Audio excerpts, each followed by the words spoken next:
உலகம் முழுதும் வாழக்கூடிய ஸ்ரீ வாராகி பக்தி சேனல் நேயர்கள் அனைவருக்கும் உங்கள் சுதா பாஸ்கரனின் நமஸ்காரங்கள். அன்றாட லைஃப்பில் நம்மளுக்கு ஏற்படக்கூடிய சின்ன சின்ன விஷயங்களுக்கான சந்தேகங்கள் பற்றிய தெளிவுகளை தருவதற்காக உயர்திரு ஸ்ரீ வாராகி ஈசனேசன் சுவாமிகள் நம்மோட இருக்காங்க. வாங்க அதை பற்றின தெளிவுகளை நம்ம அவரிடமிருந்து பெறலாம். நமஸ்காரம் சார். நமச்சிவாயம்மா.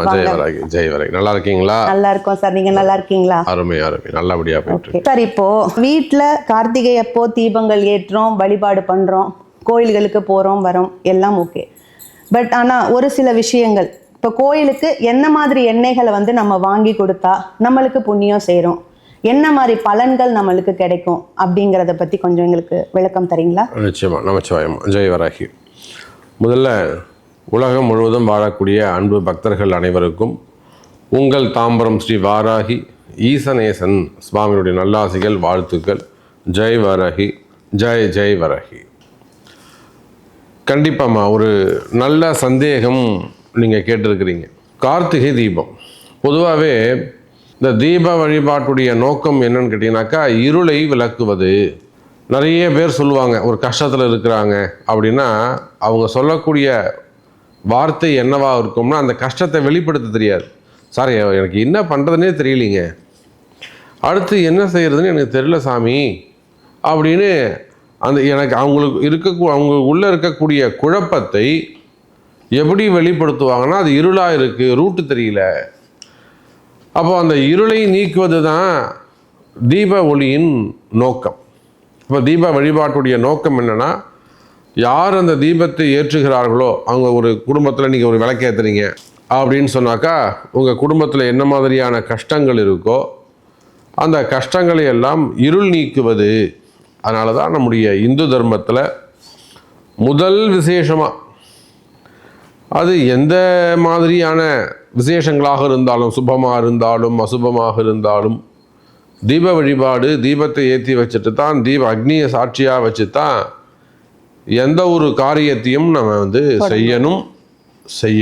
செய்கிறோம். வீட்டில் விளக்கேற்றுறது அதெல்லாம் வேற. நாமளேவும் வீட்டில் எத்தனை மணிக்கு விளக்கேற்றணும், எந்த தீபத்தை கொண்டு விளக்கேற்றணும், எந்த தீபத்தை கொண்டு விளக்கேற்றினால் என்ன மாதிரியான நன்மை நடைபெறும், இதெல்லாம் இன்னொரு பதிவாக நம்ம சேனல்லே நம்ம போட்டிருக்கிறோம். அதையும் நீங்கள் பார்க்கலாம். ஆனால் உங்களுக்கு ஏற்பட்ட சந்தேகம் என்ன, உங்களுடைய கேள்வி என்ன?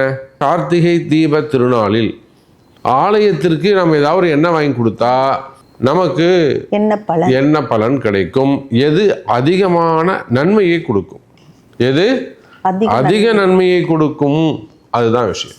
கார்த்திகை தீப நன்னாளிலே தூய்மையான நல்லெண்ணெய், ஏன்னா நல்லெண்ணெய் சனி பகவானுடைய அடையாளம்னு சொல்லுவாங்க. அது மட்டுமல்லாது எந்த சந்தேகமும் இல்லாமல் பசு நெய் வாங்கலாம், இழுப்பெண்ணெயில் வாங்கலாம், ஆமணக்கு விளக்கெண்ணெயில் ஏற்றலாம், அல்லது வேப்பெண்ணெயில் ஏற்றலாம். இப்படி நிறைய எண்ணெய்கள் இருந்த போதும் புங்க எண்ணெய் இருக்குது. எது கிடைக்கலனாலும் எல்லா இடங்களிலும் நல்லெண்ணெய் கிடைக்கும், அது ஒரு காமன். அப்போது தூய்மையான நல்லெண்ணெய் வாங்கி உங்கள் வீட்டில் அருகாமையில் இருக்கக்கூடிய ஆலயத்திற்கு சென்று காத்தால 1 லிட்டர் நல்ல தூய்மையான செக்கு நல்லெண்ணெயை வாங்கி காலையில் கொண்டு போய் அந்த குருக்கள் இடத்துல கொடுத்து, கிராமத்தில் இருக்கிறீங்க அந்த பூசாரிக்கிட்ட கொடுத்து இந்த எண்ணெயை சாமிக்கு பூசை சொல்லணும். சாமிக்கு அந்த விக்கிரகத்துக்கு முழுமையாக அந்த எண்ணெயை பூசை சொல்லணும்.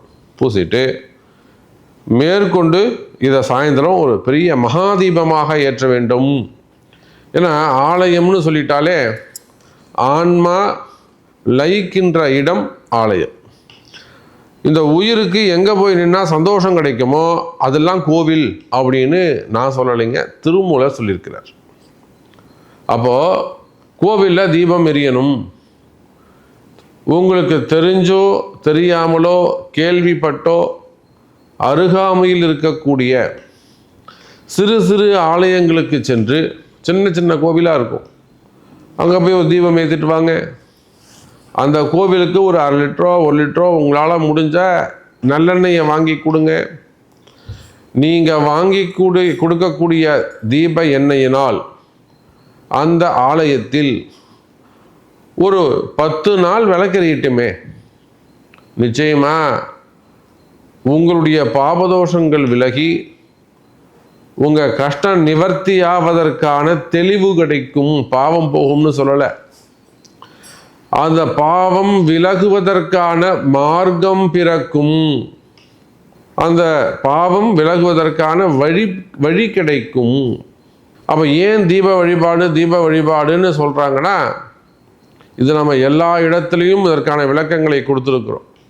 அப்போது கார்த்திகை தீபத்தன்னைக்கு அருகாமையில் இருக்கக்கூடிய ஏதேனும் எந்த ஆலயம், சிவங்கோவிலுக்கு தான் போகணுன்னு அவசியம் இல்லைங்க.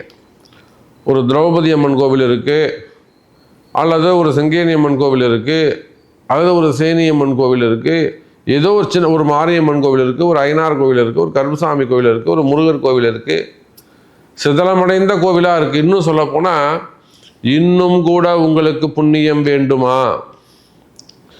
இன்னும் கூட உங்களுக்கு புண்ணியம் வேண்டுமா, அதுக்கு கூட நான் ஒரு வழி சொல்கிறேன். நீங்கள் உங்கள் ஊர் வேலைக்கு போயிட்டு வர வழியில் ஏதேனும் சிதலமடைந்து யாருமே போல சாமி அந்த கோயிலுக்கு, கோவிலே இடிஞ்சு போய் கிடக்குது, கேட்பாரற்று கிடக்குது, வழிபாடுகள் நின்று போச்சு, அந்த இடத்துக்கு யாரும் போகிறதே இல்லை, அந்த மாதிரிலாம் வழிபாடுகள் விடுபட்டிருக்குமே ஆனால் அந்த ஆலயங்களில் அந்த கார்த்திகை தீபத்தன்னைக்கு 6 மணிக்கெல்லாம் போயிட்டு ஒரு 5 தீபம் விளக்கேற்றி வருவீர்களே ஆனால் நிச்சயமாக கோடான கோடி புண்ணியம் உங்களுக்கு கிடைக்கும்.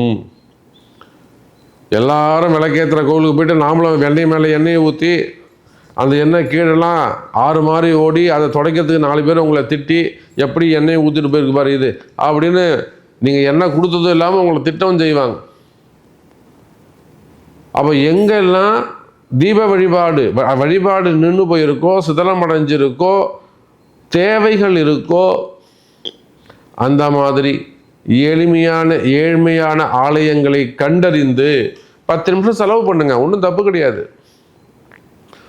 புண்ணியம் சும்மா கிடைக்குமா, இலவசமாக வந்துடுமா புண்ணியம்?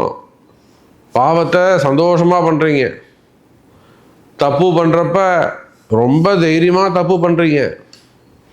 அப்போ அந்த பாவம் விலக வேண்டும் என்று சொன்னால் வேர்வை சிந்த வேண்டும், கஷ்டப்படுங்க. அப்போ சின்ன எளிமையான ஆலயங்களை கண்டறிந்து அந்த ஆலயங்களுக்கு சென்று ஒரு 2 கிலோ 2 லிட்டர் எண்ணெய், ஒரு நைவேத்தியத்துக்கு எதனால் ஒரு பொரி பாக்கெட்டோ இல்லை வேறு ஏதேனும் ஒரு திங்ஸு, ஒரு நைவேத்தியம் செஞ்சு கொடுத்து அதை ஒரு 4 பசங்களுக்கு கொடுத்துட்டு வருவீர்களே ஆனால் நிச்சயமாக அன்பு பக்தர்களே கோடான கோடி புண்ணியம் கிடைக்கும். சரி, இப்போ கிராமத்தில் இருக்கிறோம், தமிழ்நாட்டில் இருக்கிறோம், இந்தியாவில் இருக்கிறோம், இதெல்லாம் நம்ம கோவிலை பார்த்து கண்டுபிடிச்சலாம். வடநாட்டில் இருந்தாலும் சரி தான், பெங்களூரு, ஹைதராபாத்து, குஜராத்து, நீங்கள் எங்கே வேணாலும் இருங்க, எளிமையான கோவிலை கண்டுபிடிச்சிடலாம், செஞ்சிடலாம். வெளிநாட்டில் இருக்க சாமி, நான்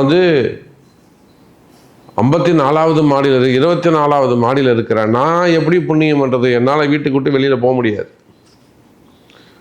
நான் ஒரு அப்பார்ட்மெண்ட்டில் 24வது மாடியில் இருக்கேன், கேட்டட் கம்யூனிட்டி, எனக்கு ஏஜ் ஆகிடுது, நான் எப்படி நன்மை செய்ய முடியும்? எனக்கு புண்ணியம் கிடைக்கணுமே, நான் வெளிநாட்டில் இருக்கிறேன், என்னால் கோவில் தேடி போக முடியாது, எனக்கு ஒரு வழி சொல்லுங்க அப்படின்னு சொன்னாக்கா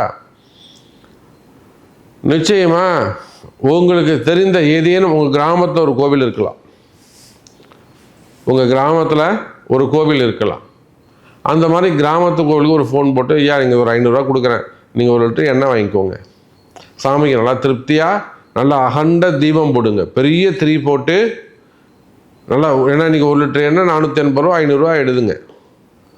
அப்புறம் வெத்தலை பாக்கு, பூ, பழம் ஒரு 200 ரூபா எடுங்க, விளக்கு திரி, தீப்பெட்டி ஒரு 50 ரூபா எடுங்க. அந்த பூசாரிக்கு ஒரு 250 ரூபா வச்சுக்கோங்களேன்.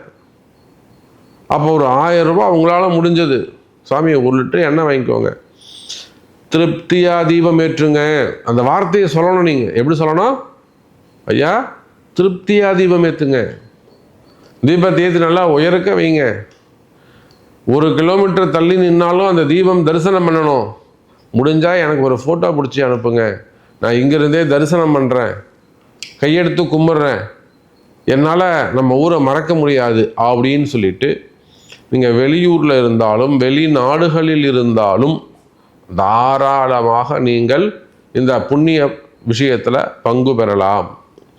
எனக்கு அப்படியும் தெரியலைன்னா நிச்சயமாக அந்த கீழே தெரியக்கூடிய நம்பருக்கு தொடர்பு கொள்ளலாம்.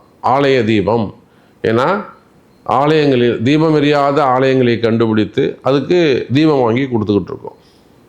ஆலய தீபம் அப்படின்னு ஒரு குழுவை அமைச்சு, அப்போது கார்த்திகை தீபம் நன்னாளிலே நீங்கள் அறிந்து அல்லது அருகாமையில் இருக்கக்கூடிய ஆலயங்களுக்கு சென்று தீப எண்ணெய் நல்லெண்ணெய் வாங்கி கொடுத்து தீபம் ஏற்ற சொல்வீர்களேயானால் கோடான கோடி புண்ணியம் உங்கள் வீடு தேடி வந்து சேரும் என்பதை தெரிவித்துக்கொண்டு மீண்டும் வேறு அற்புதமான பதிவில் உங்களை சந்திக்கிறேன். நன்றி, நமச்சிவாயம்.